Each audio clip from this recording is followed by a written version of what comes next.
मैं उवैस सिद्दीकी, आप देख रहे हैं छात्र विमर्श। आज हम मौजूद हैं SIO student Islamic organisation of India के कार्यालय पर, और आज का जो हमारा मौजू है वो है NCERT के सिलेबस से, पाठ्य पुस्तकों से मुग़ल इतिहास को हटाया जाना। जी हाँ, पिछले कुछ दिनों से ये मामला बहुत ज़्यादा चर्चा में है। आइए जानते हैं कि ये पूरा मामला क्या है, और इस पर student Islamic organisation of India की तरफ से आज एक स्टेटमेंट भी जारी किया गया है, जिस पर उन्होंने इस मामले की कड़ी निंदा भी की है। तो हमारे साथ बहुत ही ख़ास मेहमान इस वक्त मौजूद हैं, रोशन मोइनुद्दीन, जो SIO के राष्ट्रीय सचिव हैं और सेंटर फॉर एजुकेशन ट्रेनिंग के डायरेक्टर भी हैं। तो उनसे जानेंगे पूरा मामला क्या है, उन्होंने उनकी तरफ से इस मामले की कड़ी निंदा क्यों की गई, और आखिर मुग़ल इतिहास को लेकर इतना चर्चा क्यों की जा रही है। तो रोशन भाई, सबसे पहले आपका बहुत बहुत इस्तकबाल है छात्र विमर्श में। तो हम सीधे अपने सवाल की तरफ बढ़ते हैं। जिस तरह से मैंने बताया कि ये मामला पिछले कुछ दिनों से बहुत ज़्यादा चर्चा का विषय बना हुआ है, तो आखिर क्या है मुग़ल इतिहास, और उसको हटाए जाने पर, पाठ्य पुस्तकों से हटाए जाने पर इतना बवाल क्यों छिड़ा हुआ है, इस बारे में आप क्या कहना चाहेंगे? एक्चुअली NCERT ने हर बार रिवाइज करता हुआ आया था सिलेबस को। अगर हम पिछला चंद सालों से देखेंगे तो NDA गवर्नमेंट पावर में आने के बाद ये तीसरी मर्तबा है कि ये सिलेबस चेंज होना। अगर NDA गवर्नमेंट 2014 के बाद 2017 में एक बार सिलेबस को रिव्यू किया था, उसके बाद 2018 में एक बार रिवीजन भी किया था, फिर अब 2022 में 2022 में फिर से दोबारा रिवीजन की बात हुई थी। लेकिन अगर आप ध्यान से देखेंगे तो पहली रिव्यू हो या रिवीजन हो, इतना बड़ा बवाल नहीं मचा था। लेकिन इस बार इस मुद्दे पे क्यों इतना बवाल मचा था? तो NCERT ने 2022 में जो भी सिलेबस मॉडिफिकेशन एक्सपर्ट कमेटी ने दी थी, तो उसको रेशनलाइज्ड कंटेंट मानते हुए वो सिलेबस को भेजी थी अपने सारे स्टेट अथॉरिटीज को। लेकिन इस बार जो टाइम्स ऑफ इंडिया का रिपोर्ट हो, न्यूज़ एक्सप्रेस का रिपोर्ट हो, तो इन रिपोर्ट्स में से ये माना जाता है कि जो भी रेशनलाइज्ड कंटेंट सिलेबस था उससे हटकर भी बहुत सा डिलीशंस हुए थे। ये खास करके सैफ्रोनाइजिंग है एजुकेशन को, जो पर्टिकुलर मुगल का कंटेंट रिड्यूस करना हो हिस्ट्री टेक्स्ट बुक से, या गांधी जी असैसिनेशन जो हुआ था, RSS बैन किया था 1948 में, उसको हटाना हो, या गुजरात राइट्स के रेफरेंसेस को हटाना हो। ये सारी चीजें एकदम फिर रेशनलाइज्ड कंटेंट जो माना जाता है उससे हटकर भी ये डिलीशंस हुए थे। तो इसको लेकर इन चंद दिनों में ये न्यूज़ फैला जा रहा है।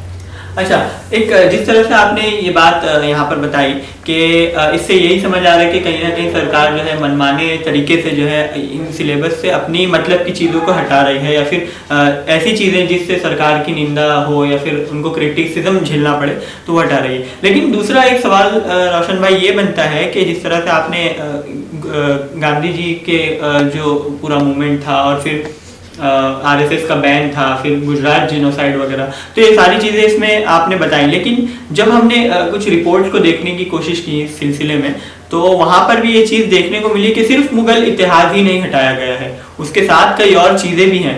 तो ऐसा क्यों हो रहा है कि सिर्फ मुग़ल इतिहास पर इतना बवाल हो और दूसरी चीज़ें भी हैं? तो इसको दो पहलुओं से क्यों नहीं देखा जा रहा है, इस पर क्या कहेंगे? देखिए, NCERT का मानना यह था कि जो कोविड के 2020 जो कोविड का स्ट्रेस हुआ था उसको रिड्यूस करते हुए, और न्यू एजुकेशन पॉलिसी जो 2020 का न्यू एजुकेशन पॉलिसी है उसको टाइमलाइन में रखते हुए सिलेबस को कम करना, एक कंटेंट को रिड्यूस करना, स्ट्रेस कम करना स्टूडेंट्स पे, और जो सिलेबस ओवरलैपिंग था उसको रिड्यूस करने के लिए ये सारे चेंजेस किए थे, ये उनका मानना है। लेकिन अगर हम इस पे और क्रिटिक देखेंगे तो अगर जो ओवरलैपिंग सिलेबस जो माना जाता है, मतलब मुगल पहले चैप्टर्स में भी पढ़े थे इसलिए उसको हटाया था, तो इसको अगर हम देखेंगे तो हड़प्पा और मोहनजोदड़ो जो भी कल्चर था, इन कल्चर भी पहले सिलेबस में आया था। फिर भी अगर हटाना चाहिए, कंटेंट को कम करना चाहिए, तो आप वो कंटेंट को कम कर सकते हैं। लेकिन बावजूद सिर्फ मुगल्स की जो डायनेस्टी है, जो अकबर, बाबर और औरंगजेब जो भी दिल्ली सल्तनत की फॉर्मेशन के लिए ट्राई किए थे, इनका जो भी अचीवमेंट्स थे 2 पैराग्राफ्स के, मतलब जो भी टेबल ऑफ अचीवमेंट्स थे, तो उसको खास कर हटाया गया। अगर आप सिलेबस रिड्यूस करना ही आपको आपका मीनिंग है, सिलेबस रिड्यूस करना ही आपका फोकस है, तो और कई चीजें हैं जहां आप उतना कंटेंट रिड्यूस करके बच्चों पे उतना स्ट्रेस कम कर सकते हैं। लेकिन हमारा एसएओ का मानना यह है कि सिलेबस स्ट्रेस रिड्यूस करने के लिए आप मिस इन्फॉर्मेशन देना, हिस्ट्री को डिस्टॉर्फिकेशन करना ये नहीं है। इसका और कई तरीके हैं, आप सिलेबस को रिड्यूस कर सकते हैं, उसके साथ साथ स्ट्रेस को भी रिड्यूस कर सकते हैं। लेकिन मिस इन्फॉर्मेशन पहुंचाना, सिर्फ एक ही मुद्दे को लेके सिर्फ मुगल्स पे ही आप कंटेंट ज्यादा से कम करना, ये सही तरीका नहीं। ये सीधा सीधा एक एजेंडा है जो एजेंडा गवर्नमेंट लेके जा रहा था, और 2017-2018 में भी जो एजेंडा लिए थे उसी को रिपीट करते हुए इस बार भी सिलेबस को कम किया गया था। इसलिए इस पे बहुत भला मचा रहा, और हम इस पे इसीलिए ही हम अपने जो हमारा फोकस था कि ये कंटेंट को रिड्यूस करना सही नहीं है। अगर आप सिलेबस को मॉडिफाई करना है तो सही तरीके से मॉडिफाई करना है, ये तरीका नहीं होता जो मॉडिफाई करने का। जी, तो इसमें एक और बात यहाँ पर बताई गई कि सिलेबस को जो है छात्रों के लिए कम किया जा रहा है, या फिर वो सिलेबस उनके ऊपर कहीं ना कहीं बोझ था, सरकार ये कह रही है, और इसलिए हम ये चीज़ें कम कर रहे हैं। लेकिन अब एक सवाल ये भी है कि जिस तरह से आपने ये चीज़ें बताई, तो इन सभी चीज़ों पर आप लोगों का या फिर आपके संगठन का या दूसरे छात्र संगठनों का आखिर क्या रोल होना चाहिए, या वो मतलब इन सब चीज़ों को लेकर क्या कर सकते हैं, या सिर्फ वो जो है लोगों की अवेयरनेस के लिए काम करेंगे, या फिर कोई और भी कदम उठाने की कोशिश करेंगे सरकार के साथ वार्तालाप करके या दूसरी और भी चीज़ों के जरिए? जी, अगर देखा जाएगा तो ये नेशनल करिकुलम फ्रेमवर्क 2005 जो था, उसके तहत उसको नुक्ता नज़र में रखते हुए ये मॉडिफिकेशंस किए थे।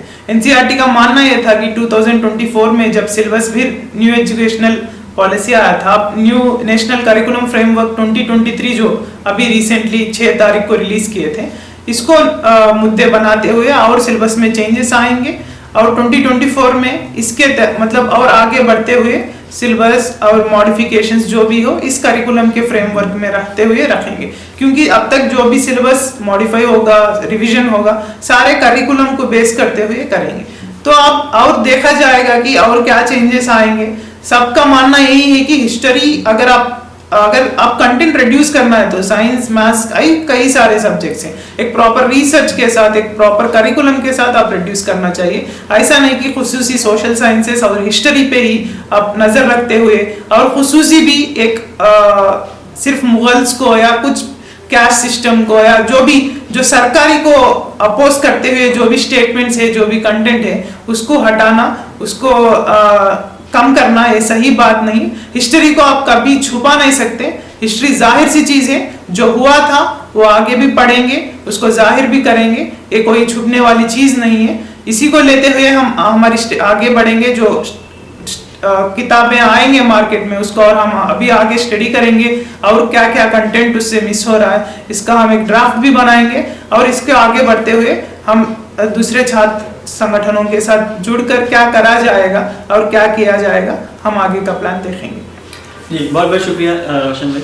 तो आप लोगों ने देखा कि किस तरह से जो है यहाँ पे रोशन भाई ने भी हमें बताया कि सिर्फ सिलेबस को कम करना या फिर कुछ खास जो है सोशल साइंसेस से सिलेबस को हटाना या फिर इतिहास को मिटाना, ये सब चीज़ें उन्होंने जिस तरह से कहा कि कहीं ना कहीं एक एजेंडा के तहत की जा रही हैं। तो इस पर बहरहाल जो है दूसरे छात्र संगठन और एसआईओ भी इस पर काम कर रही है और लगातार काम कर रही है, और आगे आने वाले वक्तों में जो है सरकार से भी इस पर जो है कुछ न कुछ वार्तालाप करने की कोशिश करेगी। तो आप लोगों ने देखा कि यही था कि जो नारे हम सुनते थे सरकार की ओर से और प्रशासन की ओर से कि पढ़ेगा इंडिया तभी तो बढ़ेगा इंडिया, लेकिन वही नारा जो है आज इस तरह से मालूम हो रहा है कि जब अधूरा पढ़ेगा इंडिया तो कैसे बढ़ेगा इंडिया। तो आप देख रहे थे छात्र विमर्श, मैं ओएस सिद्दीकी, और हमारे इस वीडियो को ज़्यादा से ज़्यादा लाइक करें, शेयर करें, हमारे चैनल को सब्सक्राइब करें, और हमारे सोशल मीडिया हैंडल्स पर को भी फॉलो कर सकते हैं अपडेट्स के लिए।